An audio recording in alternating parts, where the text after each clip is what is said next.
Hello everyone, welcome to Okul India के सबसे affordable learning platform में आप सभी लोगों का एक बार फिर से बहुत बहुत स्वागत है।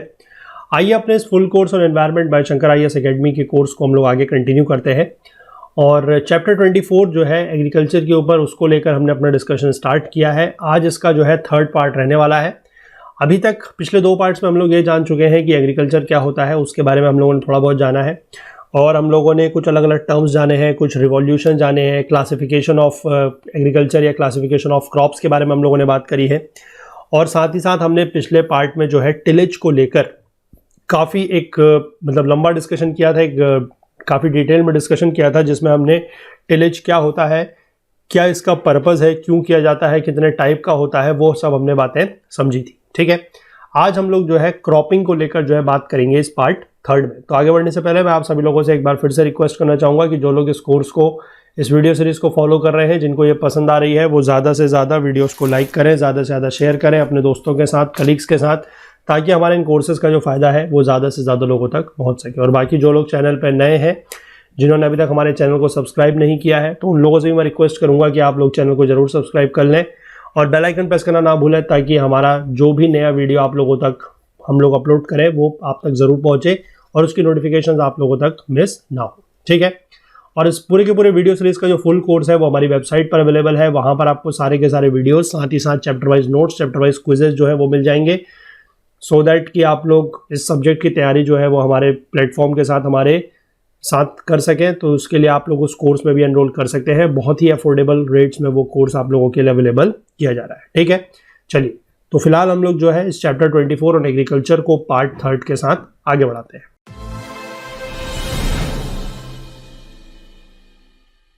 देखिए, बात करेंगे क्रॉपिंग को लेकर और इसमें कुछ अलग अलग तरीके के टर्म्स हैं, उनको हम लोग समझेंगे। सबसे पहला जो टर्म है दैट इज क्रॉपिंग इंटेंसिटी। इसका मतलब क्या होता है कि number of crops cultivated in a piece of land per annum is cropping intensity. यानी कि एक पीस ऑफ लैंड में कितनी क्रॉप्स जो है वो उगाई जा रही हैं एक साल में, उसको बोला जाएगा क्रॉपिंग इंटेंसिटी। ठीक है, पंजाब और तमिलनाडु में जो है cropping intensity is more than 100%, यानी कि लगभग 150% के आसपास है, और राजस्थान में जो है वो कम है। ठीक है, अब आप राजस्थान में समझ सकते हैं कि कम क्यों है, क्योंकि वहां पर एक तो पानी वगैरह उतना ज़्यादा अवेलेबल नहीं है, तो इसलिए जो इंटेंसिटी है क्रॉप की वो कम हो जाती है। यानी कि इस क्रॉप इंटेंसिटी को अगर हम समझें तो मान लीजिए ये एक पीस ऑफ लैंड है। ठीक है, इस पीस ऑफ लैंड पे अगर आपने एक साल में एक बार क्रॉप उगाई, ठीक है, वन क्रॉप इन 1 ईयर, ठीक है, तो ये इसकी जो क्रॉपिंग इंटेंसिटी है that is CI will be equal to 100%। अब मान लीजिए आपने एक क्रॉप तो उगाई यहां पर एक सीजन में, ठीक, इसके बाद दूसरे ही सीजन में आपने क्या करा कि इसी लैंड के 40% या 50% एरिया में आपने दूसरी क्रॉप उगा दी एक सीजन में। ठीक है, यानी कि आप कह सकते हैं 1 क्रॉप इन 1 सीजन।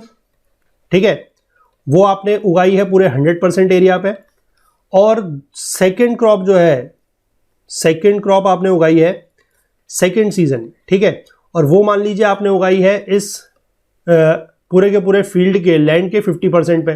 तो टोटल अगर आप एयर की बात करें, यानी कि टोटल अगर आप एक साल की बात करें जिसमें मान लीजिए 2 सीजन होते हैं, तो आपने 2 सीजन में क्या करा कि लैंड का आपने कितना यूज करा, 100% नहीं करा, आपने 150% यूज करा है। ठीक है ना, क्योंकि पहले तो आपने एक सीजन में जो है पूरा का पूरा 100% यूज करा और अगले सीजन में आपने 50% यूज करा। तो पूरे के पूरे ओवरऑल अगर हम साल की बात करते हैं जिसमें 2 सीजन है, तो उसमें इस लैंड का कितना यूज हुआ है, 150%। तो जो क्रॉपिंग इंटेंसिटी होगी in that case it will become CI will be equal to 150%। ठीक है, तो ये मतलब है इसका। इसके बाद अगला टर्म जो है that is your cropping pattern. इसका मतलब क्या है, the yearly sequence and spatial arrangement of crops and fallow on a given area is called cropping pattern. ठीक है, ईयरली सीक्वेंस और spatial arrangement of crops and fallow, यानी कि कभी आप क्रॉप उगा रहे हैं, उसके बाद आप लैंड को क्या कर रहे हैं, फैलो छोड़ रहे हैं, खाली छोड़ रहे हैं, तो जो वो एक सीक्वेंस रहेगा उसको बोला जाता है क्रॉपिंग पैटर्न। ठीक, इसके बाद जो टर्म है दैट इज क्रॉपिंग सिस्टम। इसका मतलब क्या है, the cropping pattern used on a farm and its interactions with farm resources, other farm enterprises and available technology which determine their makeup। ये पूरा का पूरा क्या कहलाता है, क्रॉपिंग सिस्टम। ठीक है, इसके बाद आ जाती है मल्टी क्रॉपिंग, मल्टीपल क्रॉपिंग। अब ये भी देखिए अलग अलग प्रकार की होती है। ठीक है, देखिए इसमें क्या है, growing more than 2 crops in a piece of field in a year in orderly succession, यानी कि एक क्रॉप आपने उगाई, उसके बाद आपने दूसरी क्रॉप उगाई, ठीक है, एक के बाद एक आप क्रॉप उगा रहे हैं, मोर देन 2 क्रॉप्स आप उगा रहे हैं, तो उसको बोला जाएगा मल्टीपल क्रॉपिंग, ठीक है। इसको इंटेंसिव क्रॉपिंग भी बोला जाएगा। क्यों? क्योंकि इससे क्या हो रही है, क्रॉप की जो इंटेंसिटी है, जो हमने ऊपर देखा टर्म क्रॉप इंटेंसिटी, वो बढ़ जाएगी, है ना। It is used to intensify the production, it is possible only when assured resources are available. लेकिन क्रॉप इंटेंसिव या इंटेंसिव क्रॉपिंग या क्रॉप इंटेंसिटी को आप कब कर सकते हैं, जब आपके पास लैंड, लेबर, कैपिटल और वाटर जो है वो अवेलेबल हो, तभी, है ना। मान लीजिए आपने एक फसल उगाई, उस फसल की आपने हार्वेस्ट करी, उसके बाद आपके पास लेबर नहीं है, या आपके पास अब कैपिटल अवेलेबल नहीं है, या वाटर अवेलेबल नहीं है, तो फिर आप एक क्रॉप के बाद दूसरी क्रॉप जो है वो कैसे उगा पाएंगे, ठीक है। That is the only thing. तो लैंड, वाटर, कैपिटल और लेबर की अगर आपके पास अवेलेबिलिटी है, रिसोर्सेज अवेलेबल है, तो आप मल्टीपल क्रॉपिंग जो है एक के बाद एक सक्सेशन में क्रॉप्स उगा सकते हैं, ठीक है। इसी में अलग अलग तरीके की आ जाएंगी, that is double cropping. Double cropping का मतलब क्या है कि एक साल में अगर आप 2 क्रॉप उगाते हैं, ठीक है, एक सीक्वेंस में, लेकिन ये ध्यान रखिएगा जो मल्टीपल क्रॉपिंग हो रही है वो वन आफ्टर द अदर है, ठीक है, सक्सेशन में है। ऐसा नहीं है कि आपने एक ही फील्ड में एक ही टाइम पर 2 क्रॉप उगा रखे तो उसको हम मल्टीपल क्रॉपिंग बोलेंगे, ठीक है। उसको क्या बोलते हैं अभी वो आगे जाके देखेंगे। ये है एक ही लैंड एक है, लेकिन उसमें एक समय पे एक क्रॉप उग रही है, फिर उस क्रॉप को हार्वेस्ट किया जाएगा, उसके बाद दूसरी क्रॉप उगाई जाएगी, दैट इज उसको बोला जाएगा मल्टीपल क्रॉपिंग। अगर उसी में एक साल में 2 क्रॉप उगाई जाती है तो उसको बोला जाएगा डबल क्रॉपिंग। जैसे कि आपने पहले राइस उगाया, राइस की हार्वेस्ट हो गई, तो उसके बाद आपने उसमें पल्सेस उगा दिए, ठीक है। इसके बाद होता है ट्रिपल क्रॉपिंग। अब ट्रिपल क्रॉपिंग भी सिंपल है, 3 crops in a year in sequence, यानी कि पहले आपने राइस, फिर पल्सेस, तो दैट इज नोन एज क्या हो जाएगा, ये ट्रिपल क्रॉपिंग, ठीक। इसके बाद क्वाड्रुपल क्रॉपिंग, क्वाड्रुपल इज 4, यानी कि growing 4 crops in a year in sequence, that is quadruple cropping, ठीक है। इसके बाद एक टर्म है दैट इज मोनोकल्चर। मोनोकल्चर का मतलब क्या है कि repetitive growing of the same soul crop in the same land, यानी कि एक ही लैंड पर आप बार बार एक ही क्रॉप उगाते जा रहे हैं, that is known as monoculture, ठीक है। इसमें होती है मोनोक्रॉपिंग, यानी कि continuous production of one and the same crop year after year और season after season is called monocropping, ठीक है। यानी कि आप एक ही क्रॉप को जो है साल दर साल, यानी कि हर साल एक सीजन में, अगले सीजन में जो है एक ही क्रॉप आप उगाते जा रहे हैं, that is known as monocropping, ठीक है। इसके बाद अगला हो जाएगा सोल क्रॉपिंग। सोल क्रॉपिंग का मतलब क्या है, one crop variety grown alone in a pure stand at normal density, that is known as sole cropping, ठीक। इसके बाद अगर हम बात करते हैं सीक्वेंशियल क्रॉपिंग की, तो वो क्या है, ग्रोइंग ऑफ 2 और more crops in sequence on the same field in a year, ठीक है। The succeeding crop is planted after the preceding crop has been harvested, that is also known as sequential cropping, ठीक। Crop intensification is done in time dimension, जैसे कि rice, cotton, इस तरीके से अगर आप उगाते हैं तो उसको सीक्वेंशियल क्रॉपिंग भी बोला जाता है। इसके बाद अगला हो गया रिले क्रॉपिंग। रिले क्रॉपिंग क्या है, देखिए, growing the succeeding crop when previous crop attained its maturity stage or sowing of the next crop immediately before the harvest of the standing crop, यानी कि जो सीक्वेंशियल क्रॉपिंग है और relay cropping है, इसमें अंतर क्या है। जैसे आपने रिले रेस देखी होगी, है ना। रिले रेस में क्या होता है कि 4 लोग अगर होते हैं, ठीक है ना, जैसे ऐसे करके मान लीजिए एक सर्कल होता है, उसमें यहां से अगर रेस स्टार्ट होती है तो एक आदमी भागता है, पूरा चक्कर लगाता है, और जब तक वो यहां पर आता है तब तक उसी की टीम का दूसरा आदमी जो है वो यहां पर स्टैंड खड़ा होता है, ठीक है, स्टैंड रहता है, और इस वाले व्यक्ति के हाथ में एक बैटन होता है जिसको बोला जाता है बैटन, ठीक है। और वो बैटन जैसे ही इसको थमाता है, फिर ये वाला जो दूसरा व्यक्ति है ये चलना शुरू हो जाता है। तो सिमिलरली इस तरीके से जो है रेस चलती है, जिसको बोला जाता है रिले रेस, ठीक है। तो इसका मतलब भी क्या है कि जो पहला वाला चलना जब तक मतलब वो रुका नहीं है, तब उससे पहले ही दूसरा वाला दौड़ना शुरू हो गया। तो सिमिलरली उसी से आप इसको रिलेट कर सकते हैं, यानी कि पहली वाली क्रॉप को हमने हार्वेस्ट नहीं किया है, ठीक है ना, पहली वाली क्रॉप को हमने हटाया नहीं है, हार्वेस्ट नहीं किया है, बल्कि उसके साथ साथ क्या हो रहा है, उसके साथ साथ ही क्या हो रहा है, दूसरी क्रॉप को भी हमने, जैसे ही वो पहली वाली क्रॉप जो है हार्वेस्ट हुई है, मतलब हार्वेस्ट होने से जस्ट पहले ही हम लोगों ने दूसरी क्रॉप को उगा दिया है, ठीक है, नई क्रॉप उगा दी है, तो that is known as relay cropping, ठीक है।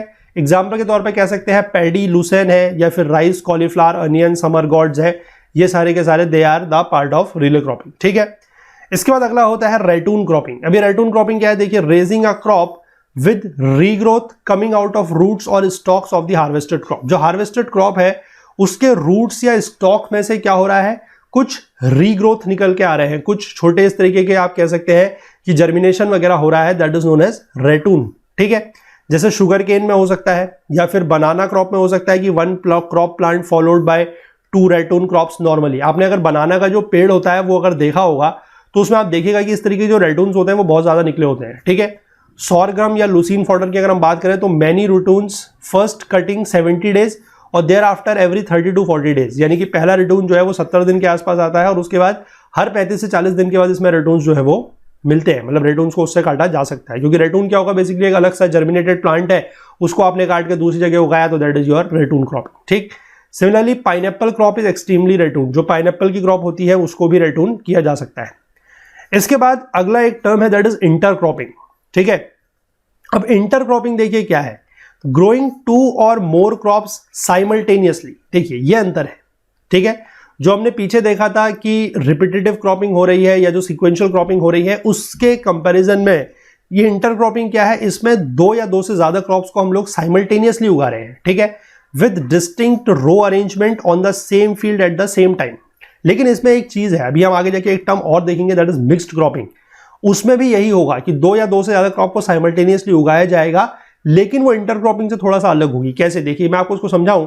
अगर मान लीजिए इस तरीके के फील्ड है, ठीक है, ये 3 लाइन हमने उगा दी एक क्रॉप की, और ये बीच में जो इसका पार्ट होगा वो अलग क्रॉप की हो गई, ठीक है, यानी कि यहां पर जो है वो दूसरी क्रॉप हो रही है, ठीक है, इस तरीके से इन 2 लाइंस पे, ठीक है,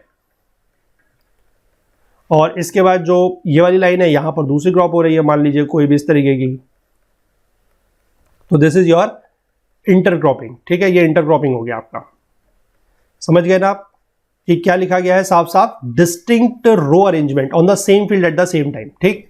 इसमें 2 तरह की क्रॉप हो जाएंगी, एक तो बेस क्रॉप है, मतलब primary crop which is planted और sown at its optimum sole crop population is an intercropping situation. मान लीजिए ये जो ब्लू वाली मैंने आपको दिखाई है, these are your base crop, ठीक है, इसको बेस क्रॉप कहेंगे। और बाकी जो इसके अलावा जो हमने यहाँ पर बीच में उगाई है, यानी कि ये जो रेड वाली है, इसको हम कह सकते हैं दैट इज योर इंटरक्रॉप, ठीक, दिस इज योर इंटरक्रॉप।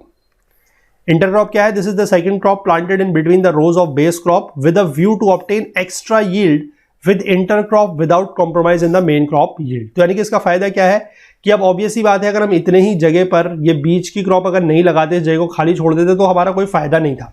तो हमने इसलिए लगाई है ताकि क्या हो कि जो बीच का एरिया है उसको भी हम लोग यूज कर लें, उसका भी जो न्यूट्रिएंट वगैरह है सॉइल का वो एब्जॉर्ब हो जाएगा, उससे ये वाली जो हमारी ओवरऑल यील्ड है या प्रोडक्टिविटी है वो बढ़ जाएगी। लेकिन ध्यान ये रखना है कि जो मेन क्रॉप या जो बेस क्रॉप है उसकी यील्ड के साथ, ठीक है, उसकी यील्ड के साथ या उसकी जो न्यूट्रिएंट रिक्वायरमेंट है उसके साथ कॉम्प्रोमाइज नहीं होना चाहिए, ठीक। इसके बाद इंटरक्रॉपिंग के अगर हम एडवांटेजेस की बात करें तो क्या है, better use of growth resources, यानी कि लाइट, न्यूट्रिएंट्स और वाटर, जितने भी हमारे ग्रोथ रिसोर्सेज है उनका ये बेटर यूज कर सकते हैं। वीड्स का सप्रेशन हो सकता है। यील्ड और स्टेबिलिटी की अगर हम बात करें तो even if one crop fails due to unforeseen situations another crop will yield and provide some secured income. यानी कि मान लीजिए अगर हम एक ही क्रॉप उगाते हैं, ठीक है, एक ही क्रॉप हमने उगाई और मान लीजिए वो किसी कारणवश फेल हो गई, तो क्या होगा कि हमारी एक तो यील्ड बर्बाद हो गई पूरी की पूरी, और दूसरा चीज जो है हमने उस पर जितना पैसा लगाया वो तो सारा गया ही गया, और बदले में हमें उससे इनकम के लिए कोई भी चीज जो है रिसोर्स नहीं मिल पाएगा, है ना, कोई भी क्रॉप नहीं मिल पाएगी। तो अगर हम 2 क्रॉप को उगाते हैं तो उससे क्या है कि अगर मान लीजिए एक क्रॉप फेल हो भी गई तो दूसरी क्रॉप को हम लोग क्या कर सकते हैं, दूसरी क्रॉप से हमें थोड़ा बहुत यील्ड मिल जाएगी, हमारा एक सिक्योर्ड इनकम रहेगी, है ना।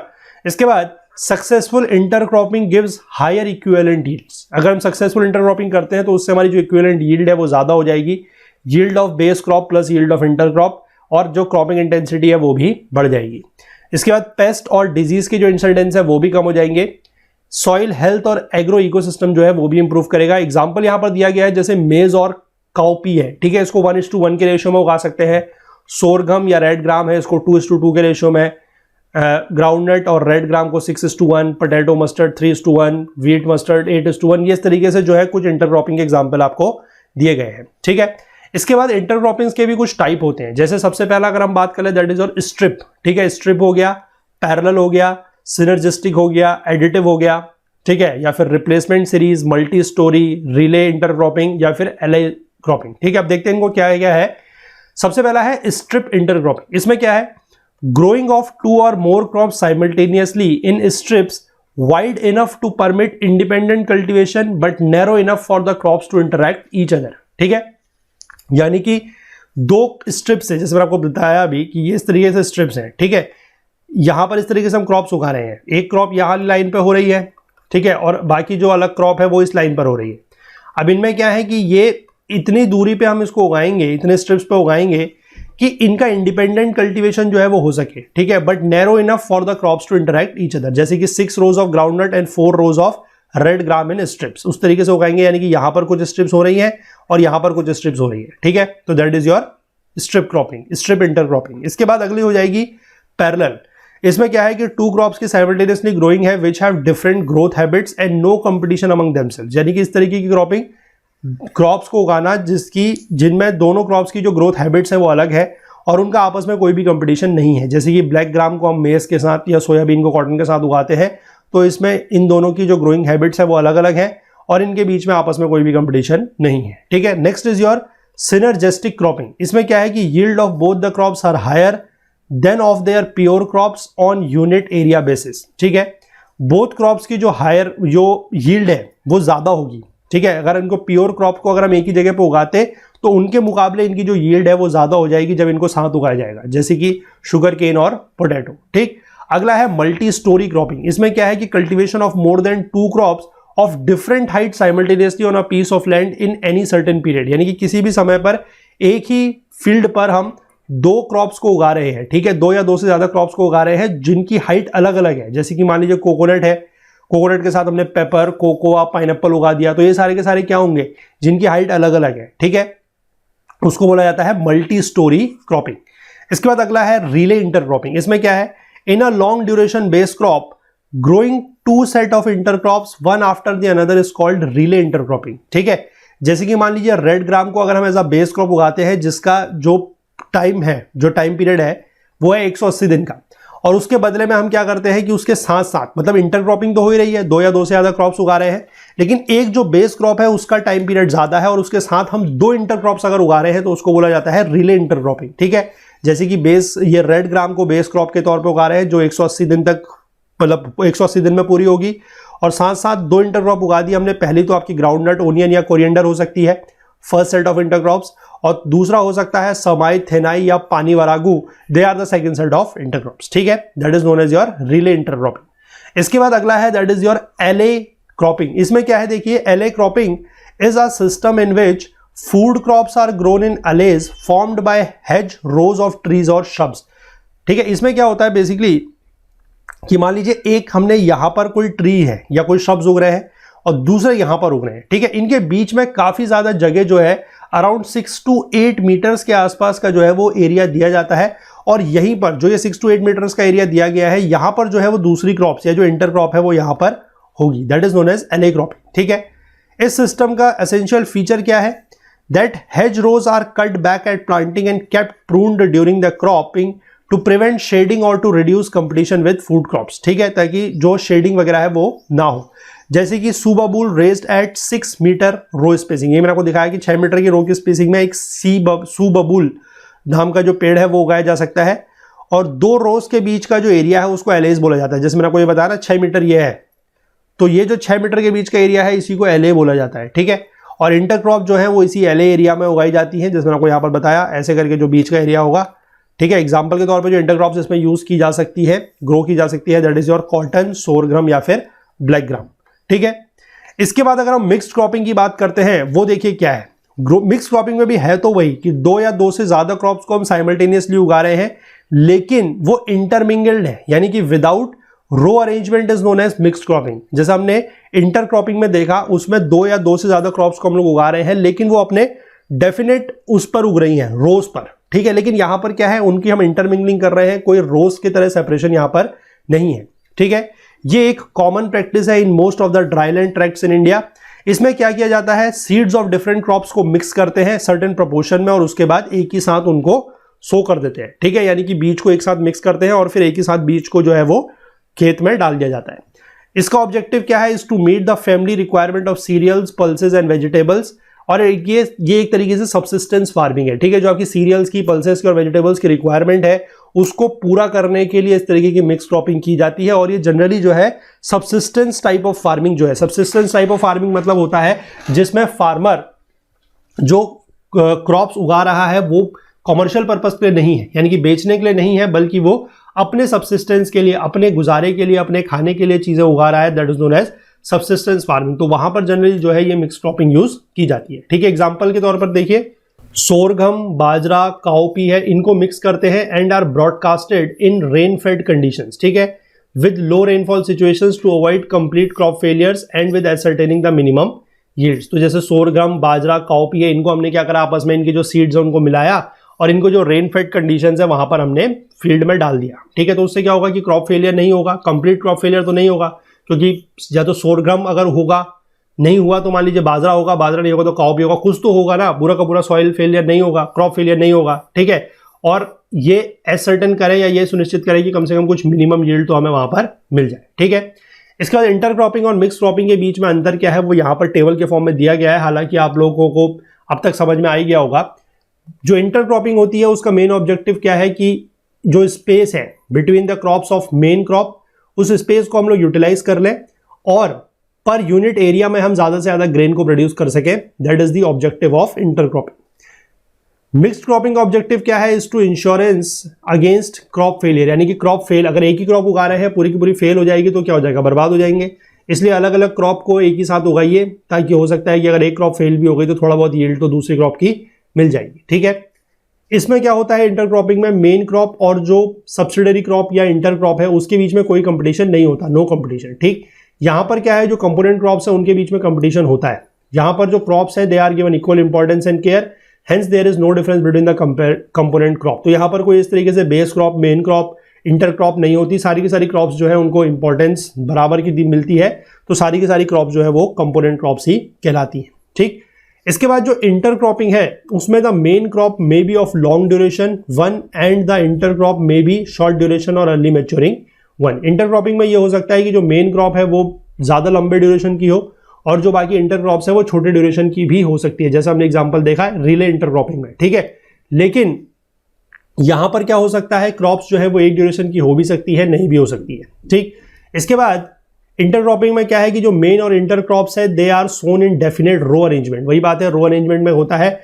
मिक्स क्रॉपिंग में कोई रो अरेंजमेंट नहीं है, जनरली जो क्रॉप की सीड्स है उनको मिक्स करके फिर ब्रॉडकास्ट किया जाता है। ठीक, इंटरक्रॉपिंग में क्या है कि the sowing time of both the crops may और मे नॉट बी सेम। हो सकता है कि इंटरक्रॉपिंग में जो दो क्रॉप्स हम लोग उगा रहे हैं, चाहे वो बेस क्रॉप है चाहे वो हमारी इंटर क्रॉप है, हो सकता है कि उनका जो सोइंग टाइम है यानी कि उनका जो उगाने का टाइम है जिस समय हम लोग सीड को सो करते हैं, मिट्टी में सीड डालते हैं, बीज डालते हैं, वो टाइम सेम हो भी सकता है, नहीं भी हो सकता है। ठीक है, कभी कभार ऐसा भी होता है कि जो मेन क्रॉप है उसको अर्लियर सो कर दिया जाता है देन द इंटर क्रॉप। और जैसे हमने रिले इंटरक्रॉपिंग में देखा कि एक क्रॉप को उगा रहे हैं, मतलब जो हमारी मेन क्रॉप या बेस क्रॉप है वो लंबे समय तक चल रही है, उसके बीच में हम दो या दो से ज्यादा जो है वो इंटर क्रॉप्स उगा रहे हैं, तो उसमें फिर सोइंग टाइम अलग अलग हो जाएगा। ठीक है, और इसमें जो मिक्स क्रॉपिंग है इसमें जो sowing time of component crops है वो सारा का सारा सेम होगा, क्योंकि हम सारे के सारे क्रॉप्स के क्या कर रहे हैं, जो सीड है उनको मिला रहे हैं और एक ही साथ ब्रॉडकास्ट कर रहे हैं, तो उनका जो सोइंग टाइम है वो कैसा होगा, सेम होगा। ठीक, तो this was the major difference between the intercropping and mix cropping. इस चीज को आप आई होप चीजें समझ गए होंगे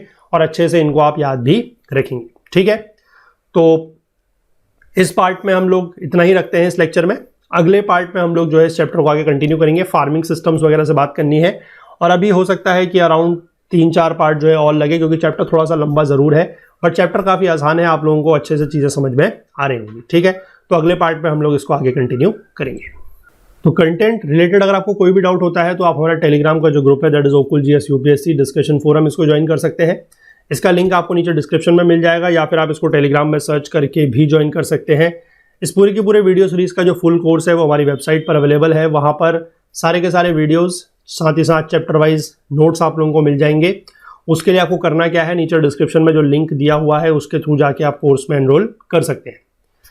कोर्स को एनरोल करने में अगर आपको कोई भी टेक्निकल क्वेरी आती है या कोई भी और एक्सेस करने में प्रॉब्लम आती है तो आप हमसे व्हाट्सएप के थ्रू इस नंबर पर या फिर हमारी ओकुल हेल्प डेस्क की जो ईमेल आईडी है दैट इज support@okul.co उस पर भी कांटेक्ट कर सकते हैं।